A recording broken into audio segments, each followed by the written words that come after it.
Hey folks, Alan Manick, the Hot Rod Hippie here. This week's video, we're doing a vintage air install on a classic Mopar.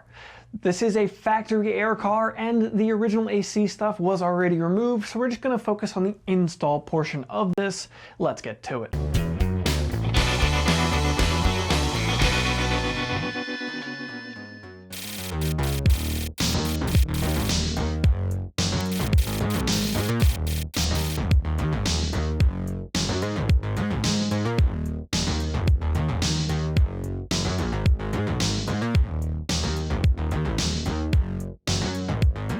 As with any major project like this, it's very important that you read the entirety of the instructions before you begin the project. Definitely check your parts list and make sure you have everything. There's some things in this kit, however, the instructions were completely wrong and the parts list missed things. I'm going to show you where things go wrong on this project. Now this box mount is at an acute angle. It means you need to get in there with a wrench to tighten this bolt, and that's just the way it has to be. Now we're ready to remove these caps and put on the lines. These heater core and evap core are pressurized. You should always leave those caps on as long as you can so moisture doesn't get into the boxes. It's also important to make sure that you get the O-rings seated properly and oiled before installation.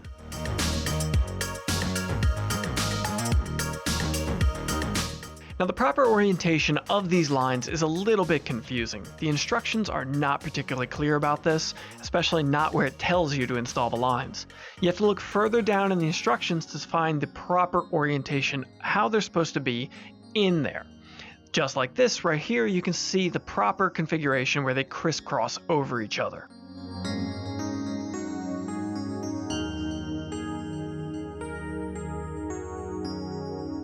The instructions were pretty clear as to where to drill the holes in the firewall to mount the evaporator box.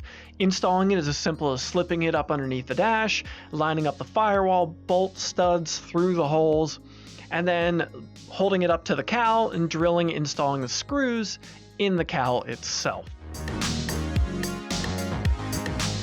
You can see here the studs poking through the firewall for the evaporator box mount. The lines needed some adjusting to fit through the hole properly, as well as to fit through the block-off plate. Installing the block-off plate was a chore. I had to end up screwing it to the firewall. The push pins just would not work. Next up is actually assembling the condenser itself with the brackets on it. All you really need to know is first and third hole for the different holes in the units. It goes pretty straightforward, pretty simple. There is a specific orientation, but the instructions make that fairly clear.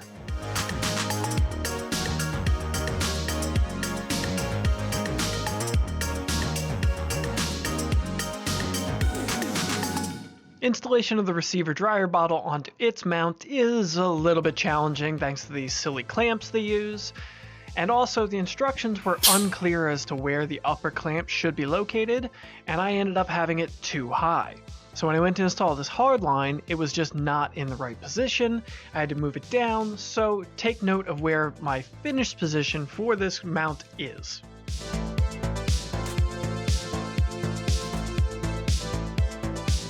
Here is the fully assembled condenser ready to be installed in the car. This is the proper orientation for the brackets.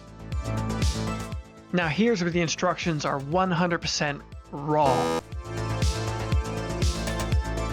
Now the instructions clearly indicate they want you to remove the hood latch and then attempt to install the condenser from in front of the radiator core support.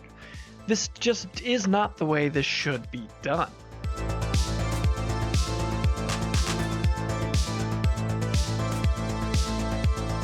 Now what you should actually do is remove the engine fan. If you have a mechanical fan, obviously you have to remove it. If you have electric fans, all the better, makes it easier on you. Unbolt the radiator from the core support, and you're going to go ahead and lean the radiator back a fair bit. Once you lean it back far enough, you can just slip the condenser directly into where it is going to mount without any issue. Then it's as simple as going ahead and sandwiching the condenser between the radiator and the core support using the 4 radiator bolts to hold it all in place. Installation of the AC hard lines is pretty simple, requiring just one hole drilled on the inner fender to hold these clamps in place, hold the lines where they need to be.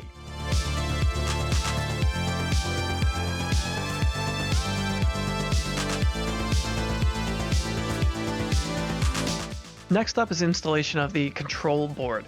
It's straightforward, simple, complete replacement of the original components. Installation is as simple as fitting it up from behind the dash, installing 2 screws with washers up underneath of there, and that's it. It's in place.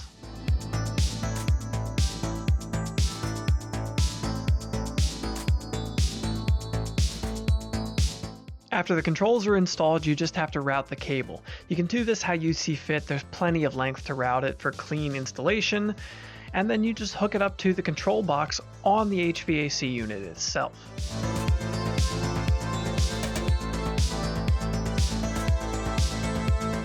Now let's talk about the last major hurdle I had. I'm using the accessory bracket from Vintage Air, the steel construction one. Installation of it was straightforward. It went in place with the original alternator mount right onto the water pump, no big deal. The problem came in when it came time to install the alternator. The alternator we're using is a 65 amp later style alternator. This kick-out section on the alternator interfered with the cylinder head on the 360 Chrysler small block that this was going on. It has Edelbrock cylinder heads, but this does seem to be an issue with the stock heads as well.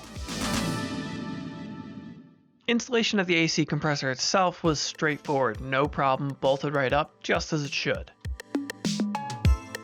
Then installing the AC lines that came to go from the compressor to the hard lines on the inner fender, that was also simple. They were a little longer than I would have made them if I made the lines, but they fit just fine. And last but not least, here's a little demonstration of how I shape these ducts to fit onto the AC box. Just squeeze it between your hands, makes it an oval shape instead of the round that it comes as, makes it easier to route underneath the dash and fit onto the AC box. So that's all I have for you on this project. Like I said, this was a factory air car with all the stuff already removed. When the owner picked up the car, it actually didn't have the AC box in it. That's why he installed the Vintage Air kit, as well as being a more functional, upgraded, newer design kit. I covered what I feel is the important details here, so I hope you found this information useful if you're doing one of these installs or just curious about the installation of a Vintage Air kit and how well they fit. I very often find myself saying bolt-on parts in quotation marks because very few things truly properly bolt up in the aftermarket automotive world. Things like the way the AC lines were made, the bends in them for the hard lines, the length of the soft lines, they're all things that I would have done differently had I made them myself. A side note for you folks, I do have a t-shirt campaign going on right now to help fund my coverage of SEMA 2018. You can check out a full video about it right here, or I'll throw a link to the Indiegogo campaign down in the description below. You can pick yourself up one of my Drop Cars Not Bombs t-shirts.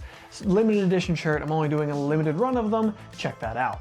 Alright folks, I hope you found this video interesting and informative. If you did, go ahead and drop it a like. Let me know in the comments down below. What do you think of this different style of video? It's definitely different than my usual ones, or did you have a Vintage Air kit that didn't fit for you? Go ahead and leave a comment down below. Subscribe to the channel for more content along these lines every week. Thanks for coming around, folks.